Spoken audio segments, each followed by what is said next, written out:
You wake up. For a brief moment, before memory returns, there is silence. No name, no history, no future. Just awareness.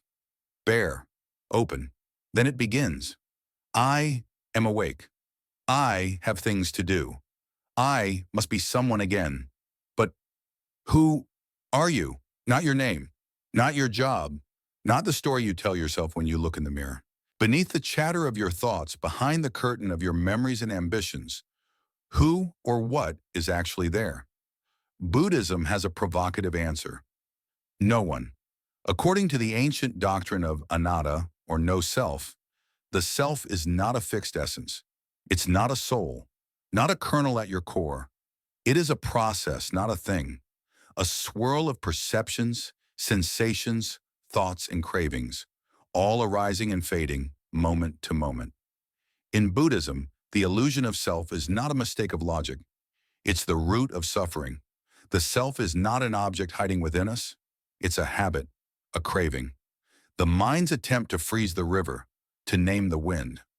In Western philosophy, the self has long been treated as a stable point, from Descartes' "I think, therefore I am," to Locke's idea of personal identity as a continuity of memory. You are the same person because you remember being that person yesterday. Or so the story goes. What we call self is just a choreography of ever-changing phenomena. Sensations in the body, fleeting thoughts, emotions rising and falling like waves. None of them last. None of them are truly you. And yet the illusion persists because it is useful, because it feels safe. But memory is fallible, identity is fluid, and the self, a carefully maintained illusion. The philosopher Derek Parfit argued that personal identity is not what matters. What we call the self is more like a bundle, a collection of mental and physical events. In his view, worrying about the survival of the self is like worrying whether a wave in the ocean continues after it breaks. The ocean flows on, but that shape, that moment, that you, is gone. Sounds familiar? It echoes Buddhism's concept of dependent origination, that nothing exists independently, including the self. You are not an island. You are a web of conditions, born of genetics, upbringing, history, biology, language, culture.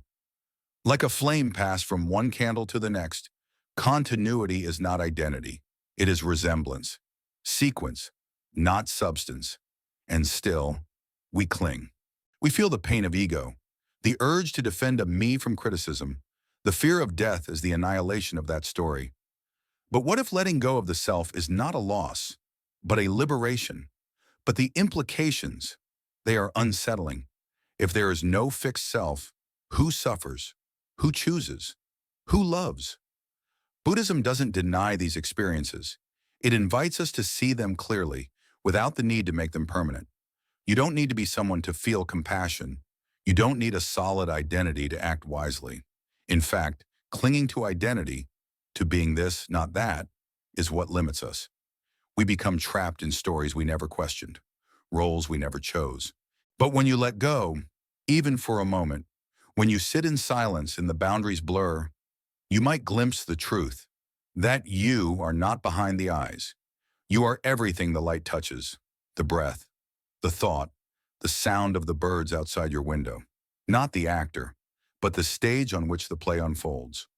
Modern neuroscience lends surprising support. Studies show that there is no single self-center in the brain. What we call I is a distributed process, patched together by different brain regions. Memory, attention, language, like a committee making decisions by consensus.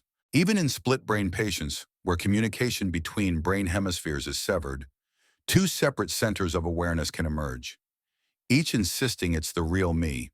So who's right? Perhaps neither. Perhaps self is just the label we give to a pattern. Like calling a river by name, even though its water is never the same twice. But perhaps we don't need to destroy the self, only to see through it, to hold it lightly. As Zen Master Dogen once wrote, to study the self is to forget the self. To forget the self is to be awakened by all things. So what happens when you stop trying to be a someone? You become open to experience, to others, to life as it is. As Alan Watts once said, trying to define yourself is like trying to bite your own teeth. Instead, feel the flow, watch the thoughts, witness the self arising and dissolving, like waves returning to the ocean. Not lost, but home. Thanks for joining me on this inward journey. If this stirred something in you, a question, a silence, a letting go, leave a comment. Let's explore these mysteries together. And remember, you are not the cloud.